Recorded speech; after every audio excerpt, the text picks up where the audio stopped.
Oke, saya awali dari sini ya, tentang hidup harmonis.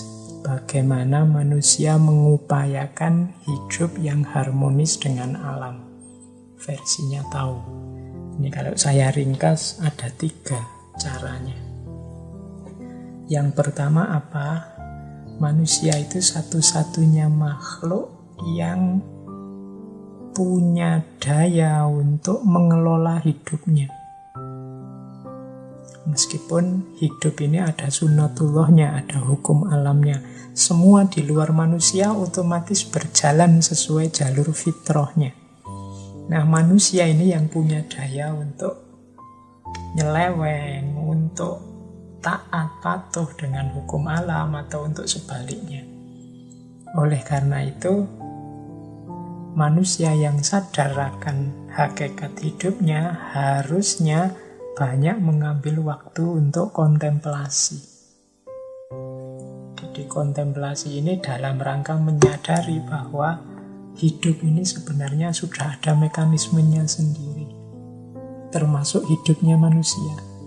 Kalau bahasa kita kemarin, kita ini ada fitrah-fitrahnya.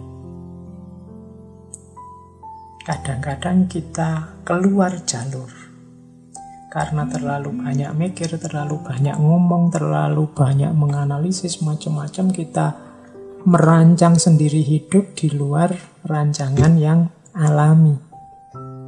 Maka katanya Lao Tzu, ayo sekali-sekali kontemplasi, bahkan lebih banyak kontemplasi lebih baik. Ketika pikiran kita menjadi diam, seluruh alam semesta akan menyerah menjadi diam itu. Jangan terlalu banyak merekayasa. Jadi hidup secara alami. Segala sesuatu ada waktunya, ada prosesnya. Makanya ada quotes yang terkenal juga dari Lao Tzu, alam tidak terburu-buru, namun semuanya tercapai. Jadi apa-apa ada prosesnya. Kita kadang senang, kadang susah, kemudian kita jadi lebih bijaksana, kemudian tumbuh hubungan yang baru dengan orang lain, macam-macam peristiwa dalam hidup, yaitu semuanya ada jadwalnya sendiri. Kadang-kadang manusia yang terburu-buru, ingin cepat sukses, ingin cepat berhasil, ingin cepat diakui, ingin cepat populer, terburu-buru semacam ini nanti jadi sumbernya kesulitan hidup, kesusahan hidup. Semua ada jadwalnya sendiri-sendiri. Sebagaimana kapan daun tumbuh, kapan dia gugur, kapan bunga mekar, kapan buah berbuah, dan seterusnya. Jadi jalan untuk hidup harmonis adalah pahami jadwalnya masing-masing. Segalanya ada waktunya, ada prosesnya. Jangan terburu-buru. Alam tidak terburu-buru, namun semuanya tercapai. Air itu nanti pada akhirnya berakhir di laut, dan dia berjalan sesuai prosesnya. Tidak kesusu, juga tidak melambat-lambatkan diri. Mengalir saja sesuai prosesnya. Senang, susah, kita keliru dan mencari benar lagi, dan seterusnya. Semuanya ada proses, ada jadwalnya sendiri. Hari ini kita mengalami pandemi, kesulitan hidup yang agak luar biasa. Mungkin memang sudah jadwalnya, sesuai proses yang kita alami selama ini. Kenapa kita panen virus hari ini? Ya mungkin proses yang kita jalani mengarahkan kita pada munculnya peristiwa pandemi ini. Mungkin kita yang tidak bersih, mungkin kita yang membuat polusi-polusi dan lain sebagainya. Ya sekarang kita rasakan efeknya semacam ini. Jadi maka orang yang bijaksana, orang yang memahami mekanisme alam. Segalanya sudah ada waktunya. Terus itu yang pertama. Yang kedua, untuk kita hidup nyaman, harmonis, selaras adalah terbuka, mengosongkan diri. Manusia itu punya ciri yang sibuk dengan pikirannya. Isi pikiran kita itu selalu penuh macam-macam. Kadang-kadang hal-hal yang tidak penting, hal-hal yang tidak ada gunanya juga numpuk di kepala kita. Akhirnya tidak ada space, tidak ada sisa untuk hal-hal yang penting, atau yang penting malah terlewatkan. Maka penting kita mengosongkan diri, menyingkirkan isi kepala yang tidak penting, yang sembrono, yang merusak, yang tidak ada gunanya, yang iseng saja. Sehingga yang penting-penting bisa masuk, yang utama-utama bisa masuk. Katanya Lao Tzu, kegunaannya pot berasal dari kekosongannya. Kosongkan dirimu dari segalanya dan biarkan pikiranmu menjadi tenang. Jadi untuk hidup yang harmonis, kita ini harus terbuka, mau mengosongkan diri. Karena kalau pikiran kita kosong, itu kan banyak hal-hal yang manfaat bisa masuk. Sementara hari ini kita terlalu sibuk dengan ambisi kita, dengan kecemasan kita, dengan macam-macam hal dalam hidup kita yang menyusahkan kita sendiri. Maka ayo itu kita bersihkan, kita kosongkan. Kemudian yang manfaat-manfaat kita masukkan. Kalau dalam bahasa Sufi ada istilah takholli. Kalau sudah takholli, pembersihan, baru takhalli, pengisian dengan yang baik-baik. Justru sebagaimana pot, dia bermanfaat ketika kosong. Ketika diisi macam-macam, sudah tidak ada gunanya lagi. Ketika dia kosong, dia bisa bermanfaat untuk banyak hal. Tapi begitu ada isinya, ya manfaatnya hanya tentang isinya itu. Pot itu kalau dia kosong, dia bisa dibikin macam-macam. Mungkin bisa dipakai naruh tanaman, bisa dikasih air untuk minum, bisa macam-macam fungsinya. Tapi begitu kita kasih tanah, dia hanya berguna untuk yang berhubungan dengan tanah. Begitu kita kasih air, dia berguna hanya untuk yang berhubungan dengan air. Di luar itu tidak bisa dipakai. Maka sebagaimana pot, pikiran kita juga begitu. Begitu kita isi A, padahal dia punya potensi A, B, C, D, E. Begitu isinya A, ya sudah, A itu selesai mengisi diri kita. Kemanfaatan hidupnya hanya seputar A saja. Maka Lao Tzu menasehatkan ya sering-sering bersih-bersih. Dipilihi mana yang tidak penting yang ada di kepala kita. Hari ini kan kita sibuknya menghadapi gempuran yang menyerbu kepala kita lewat medsos, lewat internet, lewat macam-macam. Kadang-kadang juga tidak ada pentingnya. Ayo kita bersihkan biar ada space kosong, bahkan biar banyak space kosong. Di balik space kosong itu ada ketenangan dan ada potensi kemanfaatan yang luar biasa. Kemudian yang ketiga, hidup harmonis itu berhubungan dengan kemauan kita untuk tidak diikat oleh ego kita. Jadi katanya Lao Tzu, ketika saya melepaskan diri saya akan menjadi seperti apa yang semestinya. Jadi banyak orang merancang dirinya dengan hal-hal yang mungkin tidak semestinya, di luar kapasitasnya, tidak seharusnya, dan macam-macam. Ini namanya ego. Ego itu biasanya bentuknya ideal-ideal yang kita tanam, kita patok dalam diri kita. Dan umur kita habis untuk mewujudkan ideal itu. Tanpa kita sadar sebenarnya hakikatku itu apa dan siapa. Kita menghabiskan waktu mengkhawatirkan siapa kita seharusnya, sementara kita tidak banyak memahami diri kita atau siapa kita yang sebenarnya. Ideal-ideal itu kan siapa kita yang seharusnya tadi. Kita itu selalu memarahi diri kita karena tidak seperti siapa kita yang seharusnya. Saya itu kan harusnya ini sudah lulus ini, dari kuliah kok ndak lulus-lulus. Aku itu harusnya sudah punya gandengan ini, wong umurku sudah sekian kok yo masih jomblo saja. Aku ini harusnya sudah punya pekerjaan, usiaku sudah sekian. Aku ini harusnya sudah, hidup kita isinya yang harusnya. Akhirnya kita jadi susah dan gelisah sendiri. Kita tidak menerima kenyataan diri kita yang sebenarnya.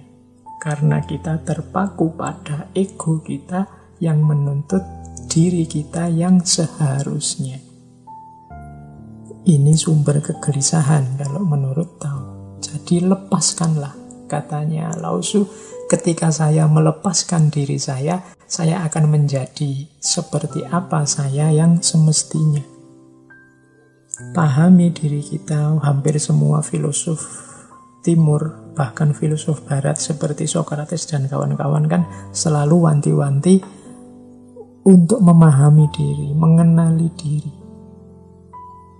Karena diri kita ini kadang-kadang kita paksa untuk tidak menjadi seperti dirinya. Hanya karena melihat yang lain A, kita memaksa diri kita jadi A. Hanya karena melihat yang lain B kok bagus, kita memaksa diri kita jadi B. Nah, ini sumbernya penderitaan nantinya, sumbernya kegelisahan. Jadi, untuk membentuk diri kita jadi pemimpin yang baik, pertama-tama kita harus hidup selaras dengan diri kita dan lingkungan sekeliling kita dengan cara yang pertama, mari kita kontemplasi, memahami sesuatu sesuai ruang dan waktunya, sesuai jadwalnya sendiri-sendiri. Yang kedua, mari tidak menyibukkan diri, tidak memenuhi diri dengan hal-hal yang tidak penting, yang hanya membuat kita susah. Dan yang ketiga, ayo kita melepaskan diri dari ideal-ideal yang tidak seharusnya, yang membuat kita jauh bahkan dari diri kita sendiri. Oke, itu 3 prinsip awal versinya Taoisme. Ya memang Taoisme ini kadang dikritik banyak mengajarkan sesuatu yang tidak logis. Ini karena mungkin kalau kita membaca Tao Te Ching itu memang harus tidak bisa sekali baca paham. Saya yakin teman-teman juga kalau sekali membaca syair-syair itu harus direnungi, butuh kontemplasi. Ini menurut saya teks yang luar biasa. Al-Quran kan juga begitu, tidak bisa kita baca bunyinya terus berarti pemahamannya itu. Seringkali kita harus merenungi dulu. Kalau dibaca sekilas kadang rasanya memang tidak logis. Tapi Lao Tzu ini kan sebenarnya tidak sekedar orang yang mengajarkan kebenaran kebaikan, tapi dia juga orang yang menjalani dan mengalami kebenaran. Antara mengajarkan dan menjalankan kan dua hal yang berbeda. Karena beliau mengalami dan menjalani langsung, penjelasannya lebih eksistensial kalau bahasa filsafat. Jadi lebih mantap. Kalau bahasanya Imam Ghazali kan ilmu yang huduri, hadir karena pengalaman langsung, itu kan derajat ilmu yang paling tinggi. Bahkan di banyak cerita-cerita timur itu banyak bahkan orang-orang yang mungkin secara fisik, secara eksternal beliau bukan orang yang pintar membaca, bukan orang yang literasinya tinggi, tapi wawasan kebenarannya luar biasa. Ada cerita yang saya ingat, kalau ini bukan dari Taoisme tapi dari tradisi Zen Buddhisme. Jadi itu cerita ada seorang bhikkhuni menemui Master Zen di Cina, namanya Master Huineng. Master Huineng ini tokoh besar dalam tradisi Zen Buddhisme. Nah, bhikkhuni ini karena ketemu guru besar, terus beliau menanyakan salah satu ajaran Buddha dari sebuah kitab. Guru, katanya bhikkhuni ini, saya tidak ngerti dengan sutra ini di halaman sekian, mungkin seperti itu. Terus Master Huineng bilang, oh kalau gitu coba kamu bacakan apa bunyinya buku itu. Nah, bikuni ini heran loh, guru kok malah nyuruh saya baca. Kalau sudah guru kan harusnya hafal. Kalau sudah guru kan harusnya sudah pernah membaca sendiri, atau jangan-jangan guru ini tidak pernah baca. Terus Huineng tanya ke gurunya, guru, apakah guru ini tidak hafal atau jangan-jangan guru tidak bisa membaca? Master Huineng menjawab jujur, ya. Jadi saya ini buta huruf sejak kecil. Jadi jangankan menghafal, membaca saja saya tidak bisa. Wah, bikuni ini terus kaget. Ini guru besar ya, baca saja tidak bisa. Terus dia merasa, berarti selama ini aku diajar orang yang tidak bisa membaca, tidak bisa nulis. Lah terus gunanya apa? Master Huineng ngerti kegelisahan bikuni ini, terus berkata begini, oke muridku, kamu tenang dulu ya, coba. Ini apa? Jadi beliau ini mengangkat telunjuknya, kemudian telunjuknya ditunjukkan di depan Huineng. Ini apa, katanya si Master Huineng kepada muridnya. Kata bikuni murid tadi, oh itu adalah jari telunjukku. Kemudian Master Huineng menunjuk ke bulan. Nah kalau itu apa? Oh itu adalah bulan. Jadi jari telunjuk menunjuk ke bulan, kemudian bikuni tadi noleh ke bulan, kemudian oh iya itu bulan.